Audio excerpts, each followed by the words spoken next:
Here's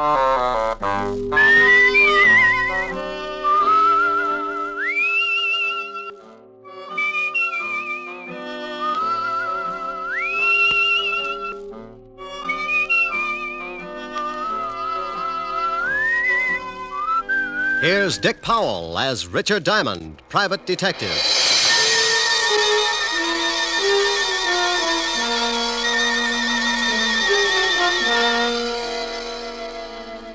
It's 5 o'clock in New York City, and the big neon signs light up the dark office that overlooks Broadway on the corner of 53rd Street. Behind a second-hand mahogany desk, relaxing in a swivel chair, is the leading figure of the Diamond Detective Agency, combination stockholder, office boy, and clue chaser. He is Richard Diamond, and his mind is on a lovely redhead named Helen Asher as she sits on a couch talking about things he likes to hear. At this moment, however, another scene is taking place in the wealthy district of Long Island. A long black convertible is just pulling up to an old English mansion, and a curvaceous blonde steps from the car. She is met at the door by her brother. Well, good evening, my dear sister. You're looking simply ravishing. How would you know the difference? Oh, drop dead. You disgusting excuse for a man. Why don't you sober up for 5 minutes and take a look at yourself? I did once. Oh, by the way, our dear stepfather would like to see you in the study. Tell him to go. I already did. Now it's your turn. I don't want to. Now get out of my way, Chris. Suit yourself. But Murray Lang's in there with him. Murray? Did I start your heart going pitty-pat? Oh, shut up. You better go in and protect your money, darling. Bye, jailbird. Son. I don't care what your plans are. They concern my daughter, and that's enough for me to put a stop to them. You're not going to put a stop to anything. You can't intimidate me, Lang. You're just a cheap, no-good gangster, and your methods are too well known to frighten me. Come in! Oh, hello, Liz. Hello, Murray. I'm glad you're here, Elizabeth. Mr. Lang and I were just discussing your future. I'm surprised you put up with it this long, Murray. Come on, let's leave my dear stepfather until he simmers down. Elizabeth, I want to talk to you. Well, I don't want to talk to you. Let's go, Murray. Listen to what he has to say. Maybe you'll get a laugh out of it. Well, what is it? I've just been talking with Lang about your intention to marry him. I have advised him that if such a thing were to take place, it would result in the most serious of consequences. Is that all? No, that is not all. When you got into your trouble with the police, my dear stepdaughter, you were paroled in my custody. If I should report to the board that you had violated the terms of your probation, you would most certainly go to prison. Why, you... What's the matter? Aren't you satisfied with the salary you collect for taking care of Mother's estate? How dare you, you little Sit snipper! down. You look bigger behind a desk. Well, just yell and scream all you want to. After Monday, you better start looking for another source of income. You know very well it's not the money. But your greasy boyfriend here would certainly like to get his hands on it. Look, you, I don't give a hang if you are a midget. I'm not going to stand here and listen to you. Murray. No, baby, I won't take it. I'll wring his scrawny little neck. Go on, lad, go on. It would give me the greatest of pleasure to call the police and have you locked up. I'll fix it so you won't have a head to call anyone with. Murray, leave him alone. Can't you see that's what he wants? Yes, well, Mr. Lang. Come on, Liz, let's get some fresh air. I want to say one more thing. Just remember, Father, my probation expires Monday. After that, you won't control any part of my income, so you better start getting packed. And if I report you to the probation board in the morning? I wouldn't. If you do that, you'll not only stop being my guardian, but you'll stop breathing. Get out. Get out, both of you. Come on, Murray.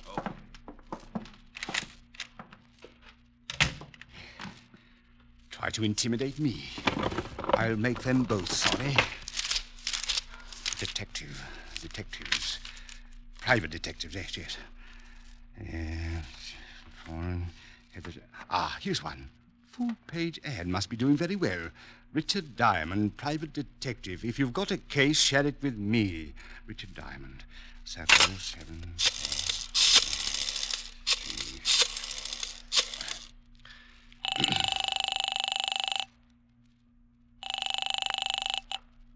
Yeah? Mr. Diamond? That's right. I want to hire you for a few days. Oh, you saw the ad.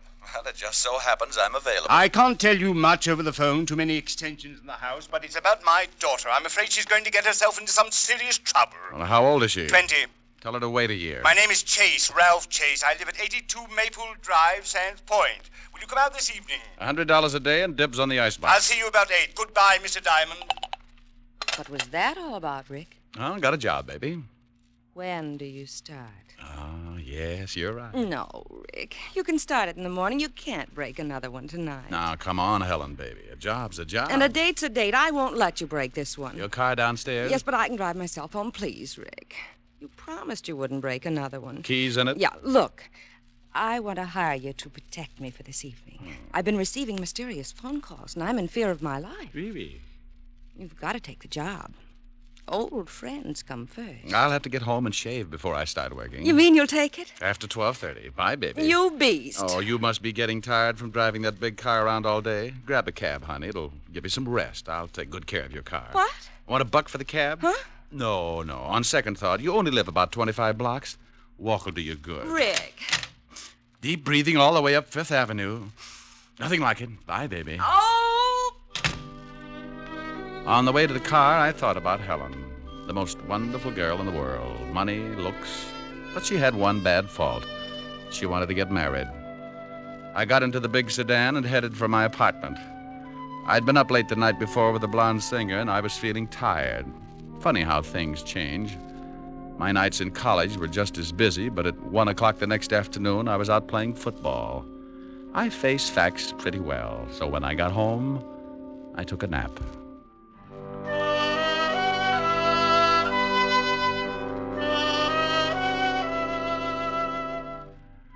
I slept until 7 and got up and dressed. I drove Helen's car out to Long Island, and at 8 o'clock sharp, I was ringing the doorbell of the Chase Mansion. It was a big house, all right. If they built another one like it, Long Island would sink. Well, to someone at me chamber door. My name's Chris. Boo. Blow your booze some other direction. Your breath would wither a lung. My alcoholic exhalations are composed of the finest ingredients. You must have a weak stomach. Look, if you'll just stagger out of the way, I'd like to see Mr. Chase. Dead or alive? What? Nothing. I was just thinking out loud. Well, go right ahead. And after your talk with my stepfather, you can find me in the bar. You'll probably wind up like I am. That's a sweet thought. Where can I find your stepfather? Probably in the library, lying in my money. I left him leaning against the front door, gagging on the fresh air. I wandered down a long hallway and a big sitting room, furnished with enough antiques to make the Metropolitan Museum give up in shame. There was something about the place, a heavy quietness, like a bar of gold in a dark room. The shot had come from up ahead, and I tried a couple of doors before I found the room. Mr. Chase! Mr. Chase! In here! In here! Mr. Chase? Yes. Come in and shut the door. I looked over at Ralph Chase crouching behind a desk. He got up slowly, all 5 feet of him. And I tagged him for a guy who would give $1,000 for every inch you could put on his legs. He looked like he could afford to be a mile high. The tall French windows were open at the back of the room, and you could still smell burning cordite. Someone tried to shoot me from the garden. Yeah, I heard the shot. You must be Diamond. That's right. Don't you think you better shut the French doors and pull the drapes before someone takes another shot? Yes, very good idea. You pull the shades, Diamond. Hey, you can start earning your money right now. You're a little excited, but I'll start to work. Right. Be careful, he might still be out there. Well, I doubt it. I can't see anyone out here. Oh, he just missed me. You can see where the bullet hit the wall. I jumped and hid behind the desk. Didn't you hear him on the porch? No, he must have stood in the soft grass that surrounds the garden. That's a good 10 feet from the house. You're lucky he didn't move in closer. He probably wouldn't have missed. Got any idea who it was? Of course, it was Murray Lang. Murray Lang? The gambler? Yes, do you know him? Well, I used to be on the force. Set him up 6 years ago on a larceny rap. Then you know what he's like. He was in the house this afternoon. We had an argument and he threatened me. An argument with your daughter? Yes, about my daughter. How'd you know? Well, you told me she was getting herself into trouble. She couldn't have picked a better playmate than Lang to get there with. Father, we heard a shot. Not really. Oh, let's go. He's not dead. My stepchildren, Mr. Diamond. Oh, well, lovely. I'm quite alive, so you can both stop looking so unhappy. Does it show? Come on, sis. Let's find the guy who fired that shot. I want to give him a few pointers. Where's Murray Lang, Miss Chase? Yes, he's the man you want. I'm sure he Don't tried... be absurd. Murray left 3 hours ago. What are you, a cop? Does it show? You're wearing too much cologne. Come on, Chris. Oh, she's nice. That's Elizabeth. The boy's her brother, Chris. I'd hate to draw straws. I married their mother and raised those 2 brats after she died. The courts appointed me executor of the estate. They don't like you handling their money, is that it? Yes. Since they've been old enough to ask for 50 cents to go to a movie, they've condemned me for watching their interests. You said you were worried about your stepdaughter. Tell me about it. I'll make it brief. Hate long explanations. Elizabeth got into some trouble with the police. Hit and run. She had been drinking. The man died. Liz was sentenced to a year in Folsom. But I got her off on probation. Oh, what do you want me to do? Drive around with her and spoil her aim? Monday the probation expires. She says she is then going to marry this hoodlum, Murray Lang. And you don't want that because you think he's after her money? Exactly. When she marries, the will reads that I shall, as executor, turn over half of the estate to Elizabeth. What about Christopher? He looked irresponsible when he was born. His mother left instructions that he should not receive his share until he is 35. That's another 8 years. Well, your stepdaughter's old enough to know what she's doing. I can't see how you can stop her. That's what I want you to do. And if I do, you'd be in a pretty good spot. What do you mean, Mr. Diamond? You continue as executor. I can understand you thinking something like that, but believe me, as much as I dislike my stepchildren, I wish to keep them in line for their late mother's sake. Oh. Well, Mr. Chase, I'll take a look around outside. Maybe I can come up with something that'll point out the would-be killer. If it was Lang, you can stop worrying about Elizabeth. Sing Sing doesn't boast a wedding chapel. I went out through the French doors and started looking around on the soft grass that bordered the garden. I had a fat hunch, so I stopped looking and started wandering. I was halfway through the rose bed when I spotted them. It was Elizabeth and a man. In the darkness, I couldn't make him out, but Murray Lang was my best guess. They went up a narrow path to one of those Chinese pagodas at the far end of the garden, and I slipped up close enough to give my ears a workout. It was Lang, all right. I don't care what you think. I didn't take a shot at the old man. Then who did? He's got a policeman in there now, and he's going to start trouble. Let him. I'm clean. If it was that lushed-up brother of yours. Chris hates him, but he'd never try to kill him. Well, then stop hounding me. Maybe you took a shot at the old boy. Murray. Well, you got a good reason. I'm tired trying to buck the whole Chase household. If you love me, let's take off tonight and get married. Tell the old man to go to the devil. You can certainly wait till Monday. Yeah, but he won't. He's going to cause some kind of trouble and get you tossed into Folsom. He's not going to give up all that money just because you're through with your probation. He probably cooked up that shooting just to get the cops here. Murray, what's going to happen to us? Oh, ask your stepfather. He's been doing your thinking for you. I don't have to. We'll get married Monday. Okay. I'm staying clear of this place till then. But what if there's more trouble? I haven't got anyone to turn to. You worry about it, baby. I got a police record that makes yours look like a merit badge. I was too good a target in the moonlight, so I started back up the walk to the house. As I passed a hedge, I noticed a funny-looking plant that was shoving its way out of the foliage. I'm sorry I did that. It was the Johnny Jump-Up variety, blackjack kind. The guy on the other end of the sap gave it to me right over the eyes, and I went down like a crapshooter making a pass. I rolled over and watched the moon melt and run down in my eyes. Something warm and sticky spread over my face and turned the night red. Yeah, I was bleeding again. I guess I showed signs of recovering, so he started all over. This time he used his foot in my side. Oh, a couple more kicks in the ribs and in the right place, and he could have whipped up a fast course of Nola. I felt tired, so I rolled up in an old rose bush and went to sleep.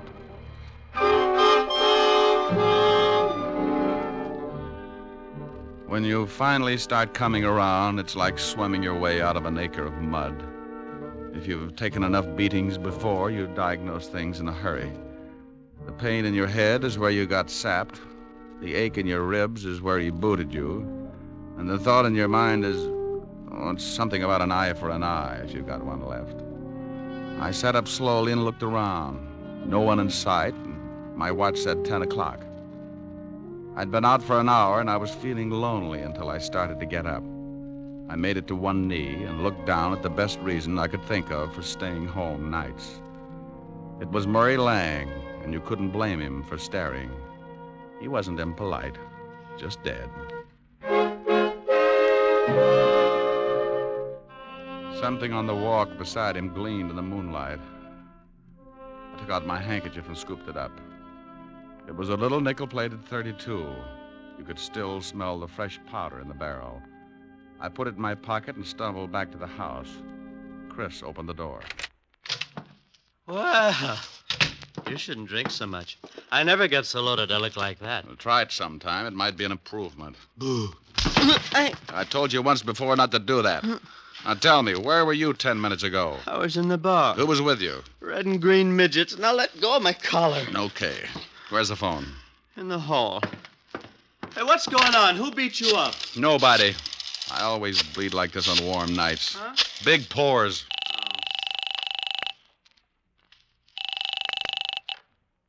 Homicide, Sergeant Otis talking. Who taught you how? Did you sit up nights with a parrot? Oh, very funny. Only one guy could think up a lousy joke like that. What do you want, Diamond? A picture of you. I'm going to show some doctors that mercy killing has its points. Now, let me speak to the lieutenant. Comic. Homicide, Lieutenant Levinson. Hello, Walt. This is Diamond. Oh, wait a minute. Let me get the bicarbonate. What's the matter? I get stomach trouble every time you call. Go ahead. All right. I got a killing for you. I know it. Why can't you be a good boy and stop finding corpses? I'm out at Sands Point, 82 Maple Drive. I think I've got the murder weapon in my pocket. Who's dead? An old friend, Murray Lang, and you better step on it. There's a drunk staggering around the place, and he's liable to spot the body and put it in a cold shower to sober it up. Oh, all right. We'll be right out. Hold the fort. So Mr. Lang's dead. You better stop sneaking up on people, Buster. And you'd better stop telling me what to do in my own house, Mr. Diamond. You sobered up pretty quick. I heard what you said about finding the murder weapon. May I see it? No. It stays in my pocket until homicide gets here.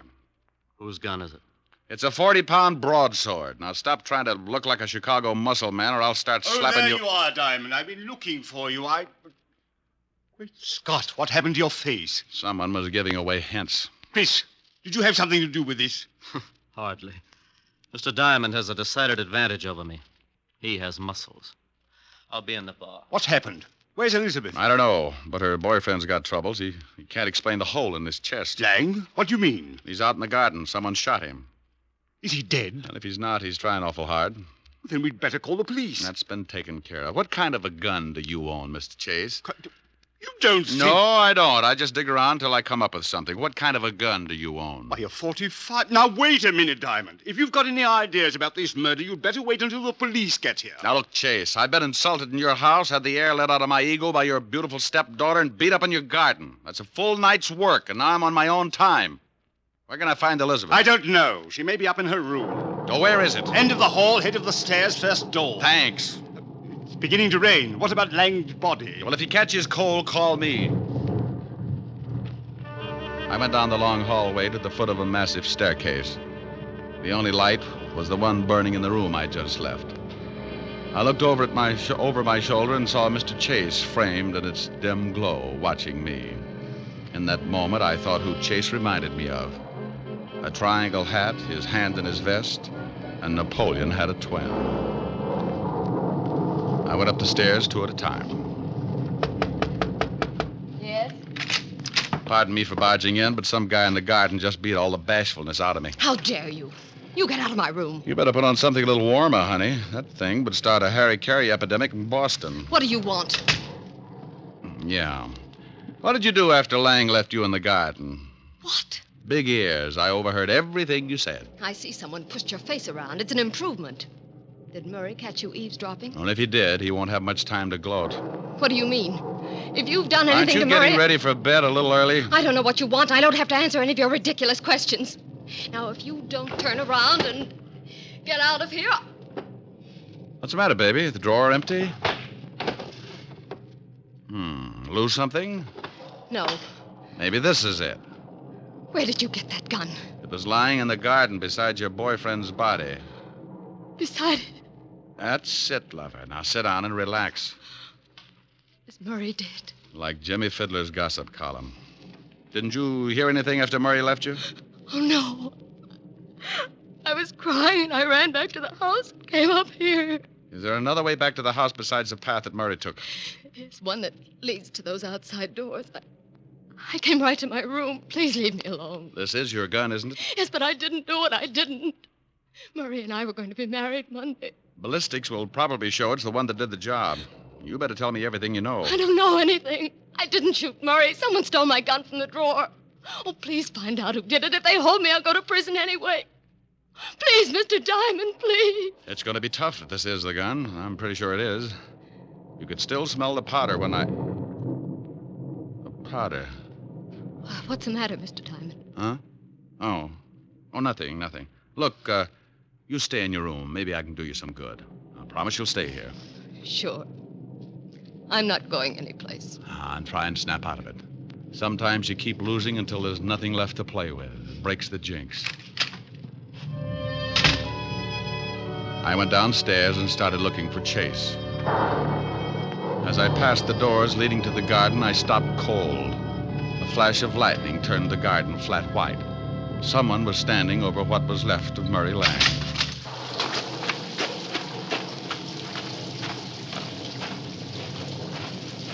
Well, like the view? Oh, Diamond. I was just looking at the body. I talked with your daughter. She says the gun that killed Lang was hers. What? Claims they had an argument, but won't admit she shot him. Oh, no, I can't believe it. Certainly she had no reason. Unless... Unless what? Well, unless she found out Lang was just after her money. Well, that's possible. Anyway, if she did do it, I still can't figure who worked me over. Maybe it was Lang. You told me yourself he didn't like you.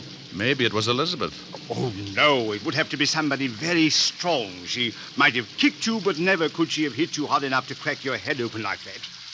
Yeah, tell me, when does Elizabeth come into her money? Why, at the end of the probation. The court set it aside until she was cleared of all charges. Who gets it if she goes to prison? Well, I'm the sole executor of the estate, but she's not going to jail. She didn't do this thing. I'll get the best counsel in the country. I'm sure you will. Tell me something, Chase.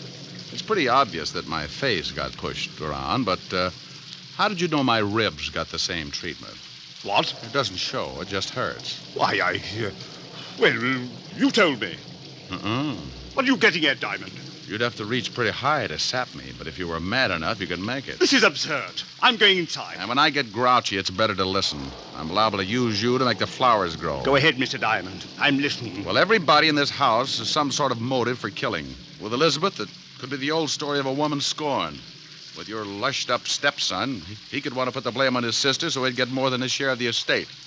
And we certainly know you stand to profit if Elizabeth goes to prison, because you retain custody of the family fortune. I'm getting wet, Mr. Diamond. Everybody's story's weak, but only one of them doesn't stand up. You said earlier this evening someone tried to shoot you from outside your library. Of course they did. You have the shot and saw the bullet hole. That's right, I did. But you told me he was standing outside the room by a good 10 feet. Nothing to say, Chase? You're trying to catch me up in something. Oh, you are so right. Now, when I walked into that room, I could still smell burning cordite. To smell fresh gunpowder like that, the gun would have to have been fired outside the room. You staged it, so I'd think someone was trying to kill you. Is that all, Mr. Diamond? Outside of the slip you made about kicking me in the ribs. Now, let's go inside. I don't think so, Diamond. Oh, that the 45 you were telling me about? Yes. Go ahead, make a try for it. I'm going to show you how it works. You kill Lang with your stepdaughter's gun, and you're going to collect the money if she goes to prison. Oh, you're a slob. My stepdaughter could easily kill 2 men tonight. You're in a spot. You can't shoot me with that 45 and make it look like the same person killed Lang, too. So you've got to get the 32 in my pocket. Give me Elizabeth's gun, Diamond. You try and get it, Chase. Why, you... Rick, are you out there? Better give it up, Chase. That's the law. He eats little men like you. Out there, Lieutenant. Drum said he saw him go out. Rick! Stay right there, Diamond. Another killing won't matter if you try and stop me. For Pete's sake, if you're out there, Rick, answer me. I'm getting soaked. Just keep your mouth closed, Diamond. I'm getting out of here. You'll never make it, Chase. They'll pick you up inside of an hour. Not if you're too dead to tell them. Yes, that's it. If I kill you, I'll at least have... You should watch your step, Chase. Keep your head down, Lieutenant. Somebody's mad. Shut up, Otis, and get out from under that bench. Rick! Over here, Walt. What's going on, Rick? Who's doing all the shooting? Well, we took turns. He was just going to kill me when he tripped over the body of his first victim. I used this 32 in my pocket, shot him twice. He's dead, Lieutenant. Give me my baking soda, Otis. Yeah, Lieutenant. Don't look so unhappy, Rick. He was going to kill you. Oh, I'm not unhappy. I'm just sore that I didn't have time to take the gun out of my pocket. I ruined a darn good coat.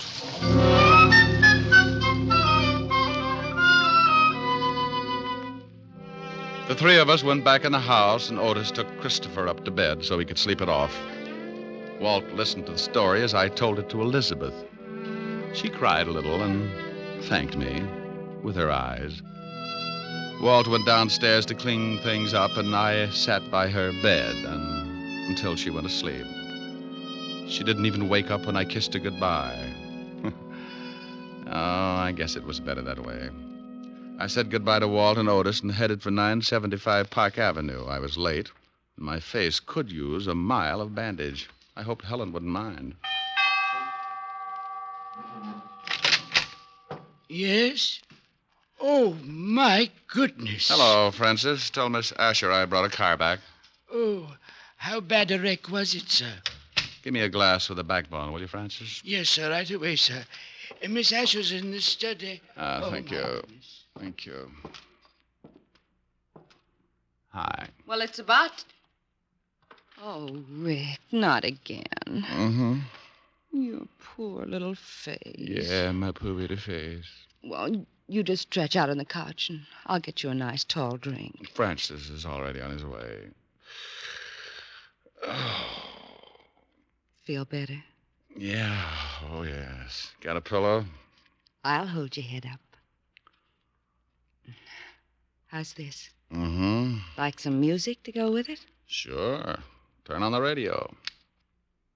You comfortable? Mm-hmm. How about you? Uh-huh. That music sounds like San Francisco. Remember the top of the mark? Yeah, fun, too. Mind if I turn off the light? The glow from the fire is enough. You're cute. Better? Much. The snow is snowing, the wind is blowing, but I can weather the storm. A little high. What do I care how much it may storm?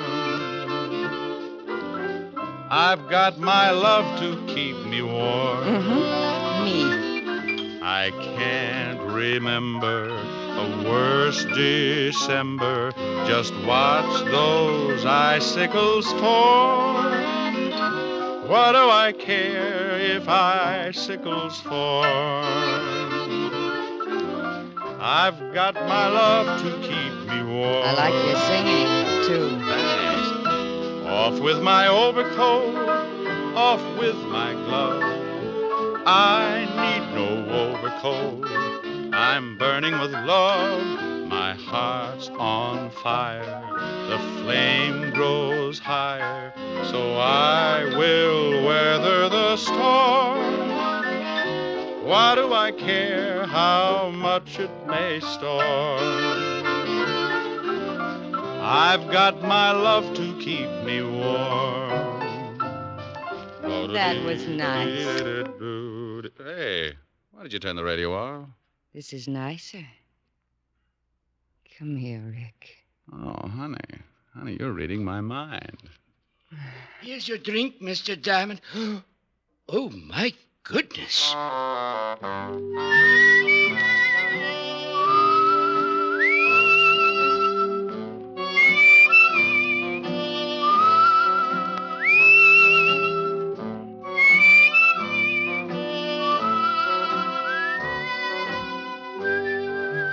You have just heard the fourth of a new series, Richard Diamond, Private Detective, starring Dick Powell. Helen was played by Virginia Gregg, Lieutenant Levinson by Ed Begley. Also in our cast were Wilms Herbert, Betty Moran, Jay Novello, Jack Edwards, and Tol Avery. Music was under the direction of David Baskerville. Richard Diamond is written by Blake Edwards and directed by William P. Rousseau. Even here in America, we're liable to have a few misconceptions about freedom. Many of us regard it as an outright gift with no strings attached. Well, that isn't quite so. All of us have received a heritage of liberty, a legacy of freedom forged in other days. Remember that the liberty you enjoy is a precious legacy, a legacy that can be lost through disuse. Don't ignore freedom, work at it, for freedom is everybody's job. Now, this is Eddie King, inviting you to be with us again at the same time next week when we will again bring you Dick Powell as Richard Diamond, Private Detective. This program has come to you from Hollywood. This is NBC, the national broadcasting company.